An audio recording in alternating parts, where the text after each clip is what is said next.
Friends and fellow fuckbags, the Mad Lad done it! After endless speculation, ambivalence, and outright acrimony, Elon Musk makes history by being the first African American to own Twitter.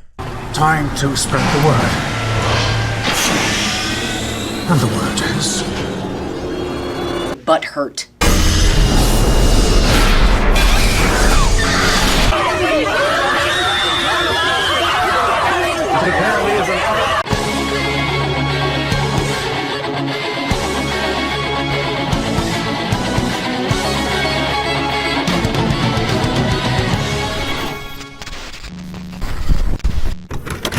For the last time, get woke, go broke is a myth! Now, if you don't mind me, I'll be deleting my Twitter account because the entire platform was bought out in a hostile takeover. Hope I see something about it on CNN+. All right. Look, I've been playing Fistradamus long enough, and turnabout, frankly, is fair play, so here goes.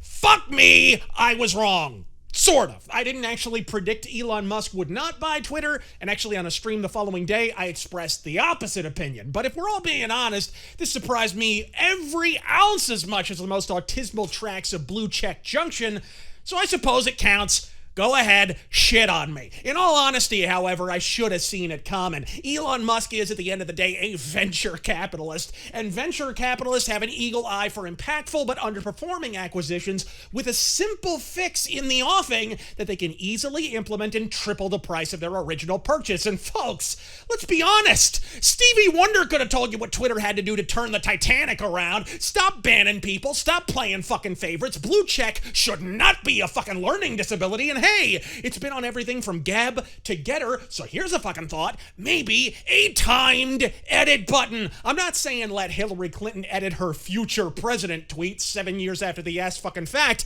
but if you notice autocorrect spelled your with a fucking apostrophe and you happen to catch it in the first 10 seconds, how's about you let us fix it so we're not slaves to the grammatical Apple I gods? All the same, I stand by my original assertion that surprisingly little is likely to actually change as a result of this acquisition. Elon Musk plans to make money off the motherfucker, and honestly, there's a good chance he fucking will. But anyone who confuses old Elon Spangler with an uncompromising advocate for free fucking speech probably hasn't checked his CCP receipts for Tesla. As for everything else I said in my Elon Musk rant, it still very much applies, particularly with regard to the inbound leftist sphere ass pain. I haven't seen this many prolapsed assholes since Rotten.com went under, with Verge posting an article of instructions on how to close your Twitter account, purveyor of flat comic art and cringe Eric Larson quitting Twitter in protest, and even old Talcum X himself, Sean King, deactivating his account much to the chagrin of incels and the delight of brain cells.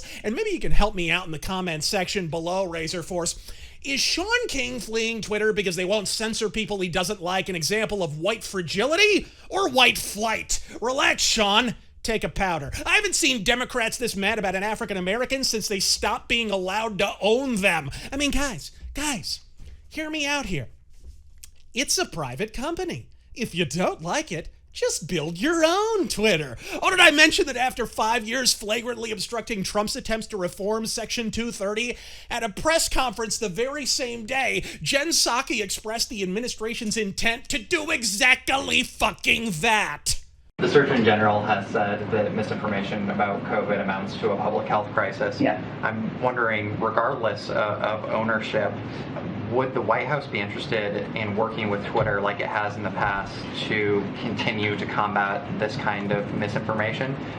Or are we in a different part of the pandemic where that kind of partnership is no longer necessary? Well, I think we engage regularly with all social media platforms about steps that can be taken. That has continued, and I'm sure it will continue.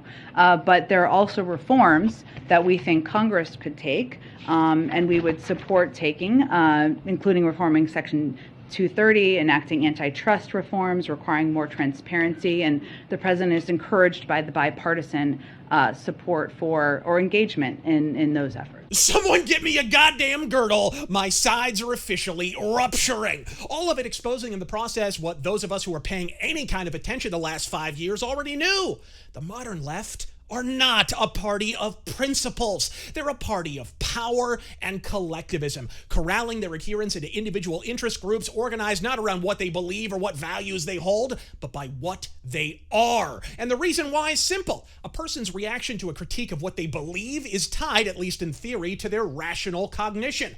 Their reaction to a critique of what they are is knee-jerk and explicitly emotional. When you conflate those two, it's like napalm and fucking fertilizer. These are not liberals, people. Not even communists. Not really leftists. The DNC have birthed two successive generations of political fucking reflex machines. And as I've said in the past, when you emotionalize your politics, you make it impossible to intellectualize them. Before long, the two become inextricably linked so that any perceived attack on your politics becomes an attack on your person. This is what gives the collective the internalized emotional sanction to be explicitly anti-lockdown, anti-mask, and anti-vaccine in early 2020, only to pull an absolute about-face and attack anyone at all who holds an identical position mere months later. Changing science is a socialistic smokescreen for the collective changing positions, which is why we heard nothing but, Twitter's a private company, go make your own. In short, the tanky triad suddenly turned into Ron fucking Paul as long as their enemies were being deplatformed.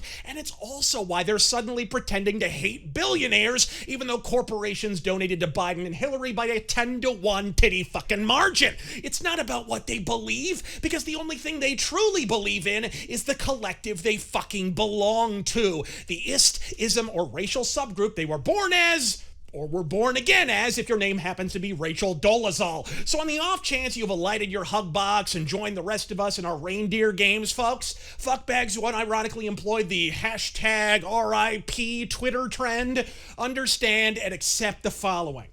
Elon Musk purchasing Twitter is your fault. The censorious policies Twitter embraced in order to get one guy out of the White House are a massive reason why they were even financially vulnerable enough to even be susceptible to a takeover to begin with. In the aftermath of every successive wave of politically motivated bans from Alex Jones to Stefan Molyneux, stock in Twitter tanked, policies which each of you, to a man, applauded and defended. Now the collective have pulled a 180 and you're in the unenviable position of espousing the exact opposite. And I, for one, will not let you fucking forget it. The bad news, you made your bed and now you have to lie in it. The worst news, it's Amber Heard's bed. I'm Razor Fist. God fucking speed.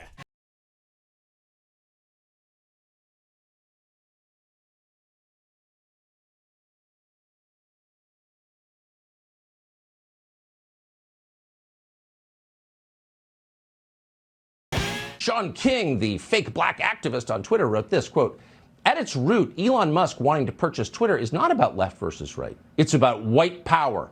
The man was raised in apartheid by a white nationalist. He's upset that Twitter won't allow white nationalists to target, harass people. That's his definition of free speech. Is there anything more inspiring than seeing the cause of black oppression being taken up so unselfishly by a white man?